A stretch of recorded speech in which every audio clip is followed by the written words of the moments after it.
FM. Araw at gabi mo'y tunay na sasaya dito. Sagot namin, tugtugan, kantahan, walang patid na tawanan at kulitan. Huwag mong sabihin radyo, sabihin mo number 1 Energy.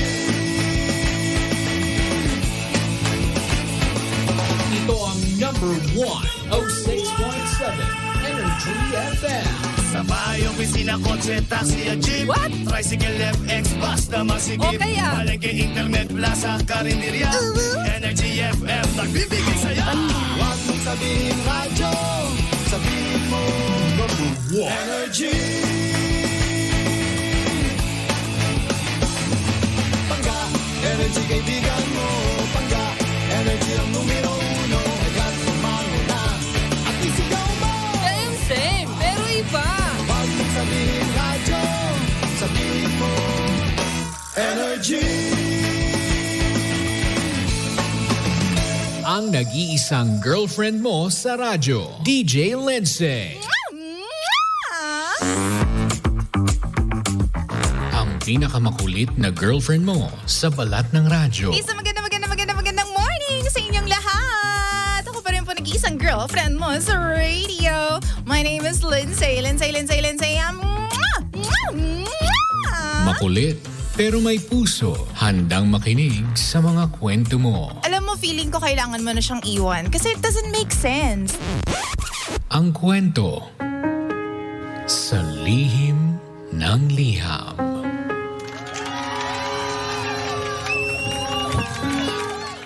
Mahal kong Lindsay. Tawagin niyo na lamang po ako sa pangalang Ana. DJ Lindsay, wala po akong mapagsabihan ng problema ko ngayon, kaya dito po ako sa lihim ng liham magkikwento. DJ, ayaw ko po sana noon na bumili ng motor ang boyfriend ko. Kasi nga po nakakatakot. Pero dahil nga naeengganyo siya sa mga kaibigan niya dahil kapag weekend nagra-ride sila, pinayagan ko na. Alam naman namin pareho na wala kaming sapat na pera pambili ng motor. Pero dahil sa mahal ko yung lalaki, gumawa ako ng paraan para makapag-down ng pera. Nanghiram ako sa kung kani-kanino para lang mapagbigyan yung hilig niya sa motor. Napawi naman lahat ng problema nung nakita ko yung mukha niya. Sobrang saya niya nung nakabili na siya ng motor. Sumasali na rin kami sa mga rides ng mga kaibigan niya. Siguro mga 1 taon na yung motor nang bigla siyang naglambing ulit sa akin. Mag-a-anniversary na kasi kami. Sana daw matulungan ko siya na mabayaran na kaagad ng buo yung motor. Sabi ko naman, ilang years pa natin huhulugan yan. Bakit ka naman nagmamadali? Pero dahil sa marupok ako, gumawa na naman ako ng paraan para makahiram sa ibang tao at mabayaran na ng buo yung motor. Ayaw niya na raw kasi isipin na buwan-buwan siyang magbabayad. So eto na nga, nabayaran na po namin ng buo. At sa akin na lang siya buwan-buwan nagbabayad. Pero DJ Lindsay, makalipas po ang 2 buwan pa lang, hindi na kagad siya nagbayad sa akin. Ang sabi niya, next month na lang daw. Sabi ko, hindi ko kasi pera yun eh. Ipambabayad ko rin yun dun sa hiniraman ko. Bayaran mo na. DJ, dito po ako nagulat. Kasi siya pa ang nagalit sa akin. Kasi daw hindi ako makapaghintay na bayaran niya ako. Tapos ito po yung pinakamabigat sa lahat. Ginawa niyang dahilan yung paniningil ko sa kanya buwan-buwan para hiwalayan ako. Kaya pala nagmamadali siyang mabayaran na ng buo. Kasi gusto niya na akong iwan. Alam niyo kung bakit? Kasi meron pala siyang ibang babae. Meron pala siyang ibang sinasakay doon sa motor na binili ko. Iba na pala yung gusto niyang isama sa mga rides, sa mga gala. Ngayon, DJ Lindsay, hindi ko po alam kung paano ko pa siya masisingil. Ayaw niya na pong makipag-usap at makipagkita sa akin.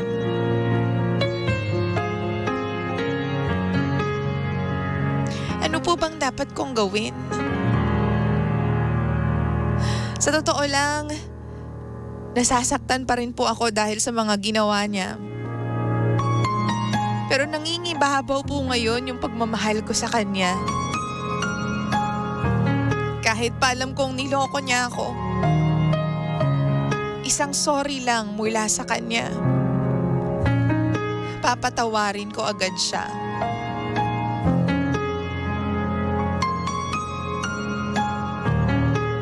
Tulungan niyo po ako.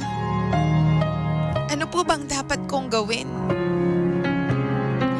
Sundin ang puso ko?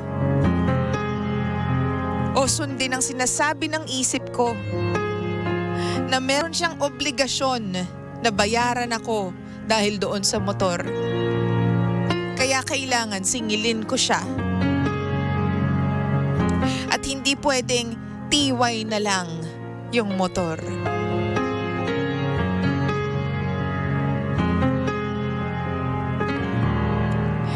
Tulungan niyo po sana ako, DJ Lindsay. Muli, ito po ang lihim ng aking liham.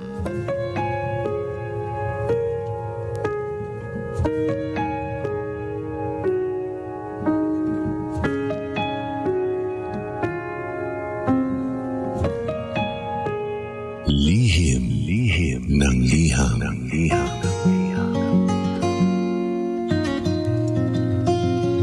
Same, pero iba! Pagka we are number 1, 6.7 Energy FM. Pagka wag mo sabihin radyo, sabihin mo Energy! Oras natin sa buong kapunuan, check your time, 16 minutes after 9, 9:16 on the clock. At syempre naman kasama niyo pa rin po ang nag-iisang girlfriend mo sa radio. My name is Lindsay.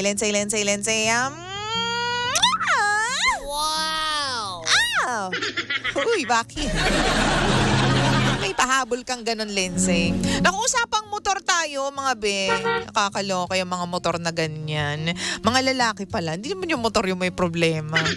Yung mga lalaki, ba't ba hindi kayo makabili na sarili ninyong motor? So either umaasa kayo sa babae o di kaya naman sa bakla. Ano ba? Mabuhay ang mga bading! Mga box, kamusta kayo? Diba? Nakakaloka. Ano ba dapat gawin ni Ana? Ito naman kasi si Ana masyadong mapagmahal, masyadong mapagbigay. Yung tuloy hindi mo nalalaman na dahil sa pagmamahal na yan, di ba? May kumikempot na palang iba. May sinasakay na pala siyang iba. Ay!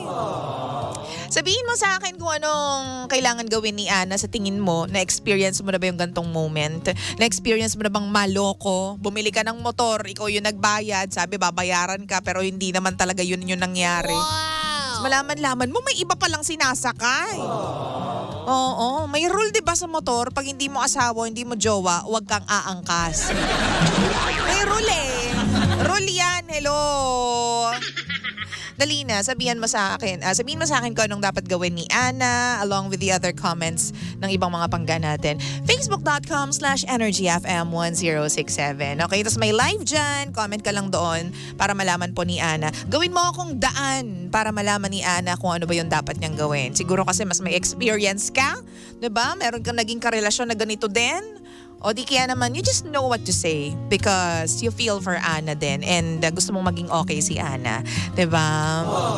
Again, facebook.com/EnergyFM1067. Okay O sabi nito ni Mabel, Ante, dapat naging wise ka kasi. Since ikaw ang nag-down, dapat sa'yo mo muna ipinangalan. Saka mo na lang ipinalit sa kanya, 'di ba? Kapag tapos na. Hindi ka sana na mo problema ngayon sa paghahabol at for sure, ikaw ang hinahunting ng mga inutangan mo din. Kung nasa iyo ang resibo, pabarangay mo, baka sakaling mahabol mo pa.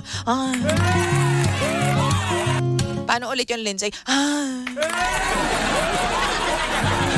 Hindi natin alam kung kanino ba nakapangalan yung motor. Kulang yung kwento mo, Ana. Oo. Medyo kulang. Bumalik ka dito. Sabihin mo kung dito kung kanino nakapangalan. Kanino inaward ang ORCR. Wala pa naman yata, di ba, kapag hindi pa fully paid. Tulungan nyo nga ako. Hindi tayo medyo maalam sa mga ganito. O sabi ni Dot, ang kapal ng mukha ng ex mo, girl, nakakaloka. Kung ako sa'yo, bawiin mo yung motor dahil ikaw naman ang nagbabayad nun. Yung ex ko, ganyan ang ginawa ko. Binilihan ko rin second hand, the big bike. Ay, taray, big bike. Pero after a month, laging gumagawa ng dahilan para mag-away kami at maghiwalay. Kala niya siguro bobo ako. Pumayag ako makipaghiwalay pero binawi ko yung motor. Dahil pera ko yon. Kaya ngayon wala na siyang pinagmamayabang. Ganun dapat gawin sa mga lalaking wala namang kwenta.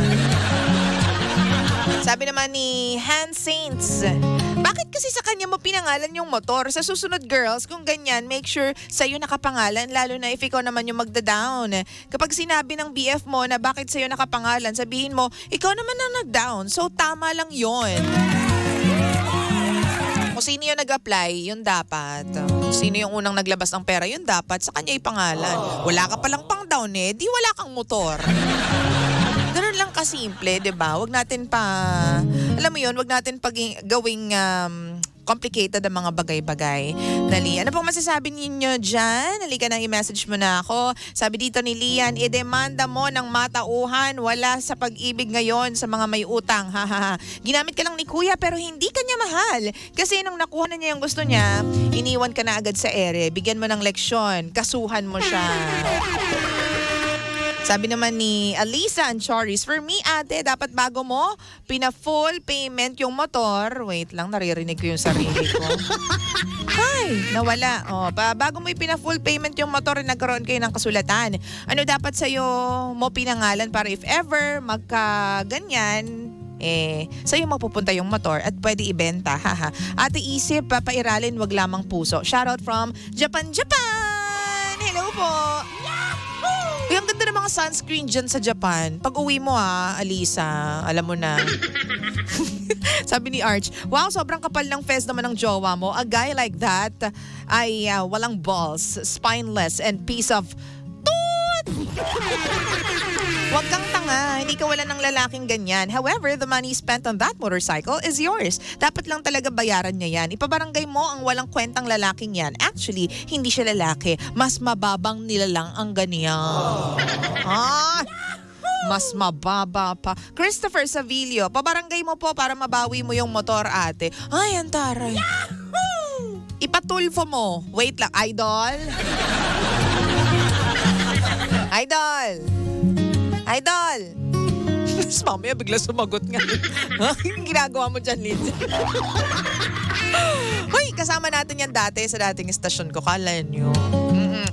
Sandito, John, mga pag-ibig po sa'yo, sobrang pang saya ng Energy FM. Lindsay, tara na po sa Araneta. Saan kanya ang puso makukuha? Ano daw yun? Hindi ko naintindihan yung comment mo, Sendito. Sabi naman ni Nakamura, hindi mo kasi pinag-helmet Sabi naman ni Angel, pa-shoutout TJ Lindsay sa Mandaluyong City. Puro ka shoutout, wala ka namang comment. Angel! Sabi ni Rovicel, sirain mo yung motor. Ay nako.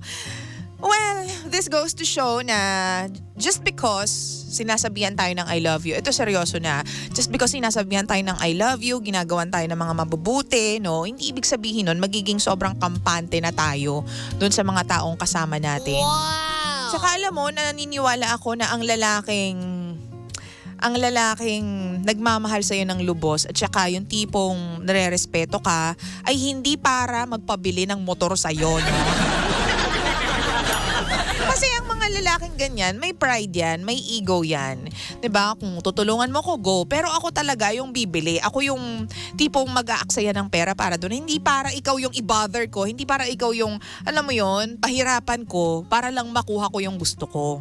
'Di ba? Kung bibilihan natin sila, why not? May mga ganyan naman babae na mas gusto nagbibigay ng regalo sa mga lalaki. Pero yung para, alam mo yon, yung talagang straight in the face na sabihin na, bilhan mo naman ako ng motor, fully pay mo naman yung dali bayaran mo na ng buo yung motor. Parang feeling ko hindi naman yan gagawin ng lalaking may mabuting intention sa'yo. Diba? Ako yun talaga yung, doon ako naniniwala. Baka ikaw pa ang bilhan niya ng motor, ikaw na babae. Wow! Diba? But you know, a decent man wouldn't let you and wouldn't make you buy a motorcycle for him. Tapos ikaw yung magbabayad. Pero may ikaw yung magpapasabog ng utak mo buwan-buwan kung saan mo kukunin kamay ng Diyos yung pambabayad sa motor. My goodness, di ba? Ang hirap kaya na may binabayaran buwan-buwan. Kahit pa sabihin mong magkano lang, 5,000, magkano ba ngayon ng motor? Oh, hello. Depende sa motor, di ba? Pero kahit pa regardless, yung meron kang iniisip buwan-buwan na, naku, may babayaran ako na ganito. Nakakaaning yan. Di ba? Sabi ni Jean Noel, good morning, pa-shoutout man po sa magagandang CSD na sila Chona Camacho, Kathleen Manalo, and Mia Nika Ligo. Thank you very much po. RJ Kim, hype ng ex mo. Hype ka din kapag naging marupok ka at walang natutunan sa nangyari. Bigay mo sa akin plate number. Di ba? Pahanal natin. Ano yun?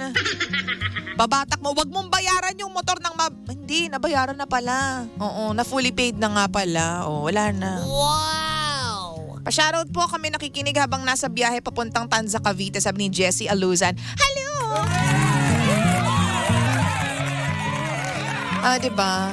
Pahanap daw ni RJ Kim, bigay mo daw plate number. Wala na punong na fully paid na siya eh. So yun nga, wag kang basta-basta magtitiwala kasi masisense mo naman kung itong taon to, yung sinasabing mahal na mahal ka, meron lamang sariling interest, diba? May hidden agenda. At saka ako naniniwala ako, mga bakla, na hindi mo dapat isiwalat lahat-lahat sa jowa mo. Lalo na kung bago pa lang kayo. 'Di ba? Mas maganda kung kahit papaano nagki-keep ka ng mystery from him. 'Di ba? Halimbawa, hindi mo i-reveal kung magkano yung sinisweldo mo, kung may mga other rackets ka pa or may kinikita ka, magkano yung para alam mo 'yon, hindi naman sa ayaw mo na hingian ka, pero parang gano'n na nga din. Di ba? Parang itatago mo lang yon to yourself only. Kasi parang hindi mo naman yun para malaman pa, di ba? Kasi yung ibang tendency is kapag nalaman nila na mas malaki yung sinisweldo mo, sa'yo na lang aasa mapalalaki o mapababae. Uy, maraming mga lalaking ganyan din. Nahihirapan sa life because nung nalaman na malaki yung sweldo nila or sinisweldo ng sapat, sa kanila na umasa yung girlfriend nila. 'Di ba? Sa mga babae naman ganun din, sa kanila na umasa yung boyfriend. Uy, bili mo naman ako ng ganito, si bill mo ko, 'di ba? Oo, may nga nagiging abusado at nagiging dependent, which is, medyo turn off para sa akin yung ganun. Yung nagiging dependent ka sa akin. Uy, pareho tayong graduate, pareho naman tayong may trabaho. Bakit ako yung bibili niyan? Ako yung bilhan mo, be. Diba? Pa-shoutout naman po, technical OIC namin na si Rohildo Abuan Jr. na nakatutulog sa gilid. Thank you po. Huy, ba't ka natutulog dyan? Kung ako binilan mo ng motor, sabi ni Angel. Sabi naman ni D, naku ate, tama na ang katangahan. Gusto mo pa talagang bumalik. Idemanda mo at di mo, At di naman pagmamahalang meron siya para sa'yo. Ginastusan ka lang. Ginancho ka lang. Greetings, DJ Lindsay. Listening here from Cabanatuan City, Nueva Ecija. Shoutout na rin po sa mga taga Isabela. Hello! Oh, sabi ni Leonardo, sirain na yung motor. I-baseball bat mo siya. Sabay alis. Wag lang paliwanagin, walang habag yan. Ginamit ka lang for his own pleasure. Thumbs down.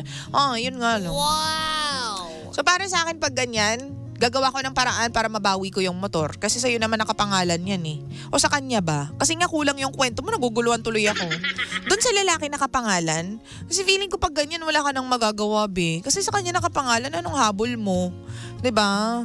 So kailangan natin ng kailangan ng expertise ng mga attorney. Hello, attorney, nasa kabilang linya po si attorney. Hello. Wala, joke lang. Wala naman talaga. Butasin mo na lang yung tangke ng gasolina tapos putulin mo na lang yung kable ng preno, sabi ni Angel. Hindi kayo magiging violent dyan. Hayaan mo na. Yun nga lang, ikaw talaga yung, ginawa mo naman yun eh. Diba, niloko ka nga lang niya. Yan talaga yung price that you have to pay. Lahat naman ng ginagawa natin may kapalit eh, diba? Lahat naman ng actions natin may kapalit na reaction yan eh, diba? Nagkataon nga lang na hindi kagandahan yung reaction na nakuha mo. So, one for the books na lang I guess. Sa next relationship mo, huwag kang bibili ng motor, diba? Kaya kung bibili ka man, ipangalan mo sa'yo, hindi sa kanya, diba? Lahat tayo nagiging tanga pagdating sa pag-ibig. Walang matalino pagdating sa pag-ibig. But you know, with the experience and with the advice of other people around you, sana makinig ka. Kasi mas maganda yung tipong nakakakuha ka ng second opinion mula sa mga tao. Sa yung iba na pagdaanan na yan.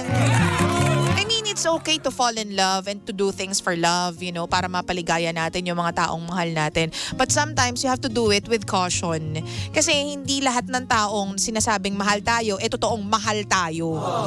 Yung iba, hindi naman talaga tayo mahal, pero gusto nila kung paano natin sila mahalin. Just saying. Ibig sabihin yan, hindi kasi nila na-experience yung ganyang pagmamahal kung saan isha-shower sila ng maraming gifts, ganyan, bibilhan sila ng motor. Malamang first time niyang nagawa yun, tapos binigay mo nga talaga. So, gusto lang nila yung paraan ng pagmamahal natin sa kanila. Pero tayo, bilang tao, bilang girlfriend, hindi nila tayo bet. 'Di ba? Mga nanggagamit lang yung mga yan. At maaamoy mo rin naman yan sa tao kung nanggagamit or may tendency gamitin ka lang niya. 'Di ba? Sa mga babaeng nakikinig sa atin, kapag sunod-sunod na yung request ng mga lalaki about material stuff, I'm telling you, may tendency yan. Ako ang baba, hindi naman mababa pero okay lang pa minsan-minsan maglambing. Bili mo naman akong brief. Bili mo naman akong boxer shorts. O kaya, libre ka naman burger, ganyan. Pero dapat majority of the times, siya dapat yung gumagastos sa'yo. 'Di ba? Para sa akin lang to ha. Some people may not agree with me or may not agree with me. But para sa akin, 'di ba? It's either 50-50 kayo or ikaw yung mas gagastusan niya. Kasi ikaw yung babae eh. 'Di ba? Hindi naman nakakalalaki yung siya yung magpapabili sa'yo ng mga bagay-bagay, mamahalin pa. Motor? Oh. Sabagay, may kilala nga ako, van yung binili. May kilala din ako, humati lang dun sa down payment. Oo, pero humati lang. Tapos pinilan lang ng cellphone, ganyan. Hanggang dun lang. O mga second hand lang, hanggang dun lang. Pero wala na sa kanya yun nung naghiwalay sila. Di ba? Sa'yo na yan. Kikitain ko pa yan maraming beses pa. Di ba? Sabi dito, lesson learned, sabi ni Marlina, para sa'yo, God bless po. Sabi naman, Western style is KKB, sabi ni Terry. Totoo naman, Western style. Pero hindi kasi sa US, meron pa rin mga Western people or Western practice, meron pa rin doon na they don't let the women na mag-spend even a dime para sa kanila, para sa mga lalaki. Oo, may mga ganyan pa din. Anyways, you've learned your lesson. Next time you fall in love, don't give your 100%. Okay, magtira ka para sa sarili mo. Tsaka kung bago pa lang kayo, wag talaga 100% pe. Medyo i-test mo naman siya kung hanggang saan din siya pupunta or hanggang saan din siya mag-e-effort para sa'yo. Hindi yung binigay mo na lahat, di ba? Isang buwan pa lang kayo. Nakakaloka, wag ganon. Di ba? Kasi minsan kahit hindi naman nila bet na abusuhin ka, napapabilis yung pag-abuso sa'yo kasi bigay todo ka. Kasi deads na deads ka, be. Kaya tuloy naniniwala na ako dun sa sinasabi ng iba na mas maganda yung mas mahal ka nung tao kaysa sa sobrang deads na deads ka sa kanya. I mean, okay. Thank you, Lord, kung talagang mahal na mahal ako nito tapos mahal na mahal ko din siya. As in, super, super thank you, Panginoon. Pero kung ikaw yung sobrang kinababaliwan, mas okay din yun. Kasi at least alam mo na mamahalin ka niya at gagawin niya ang lahat para mapasaya ka. 'Di ba? Kaya naku, wag tayong papayag na paikot-ikutin lang po tayo ng taong mahal natin.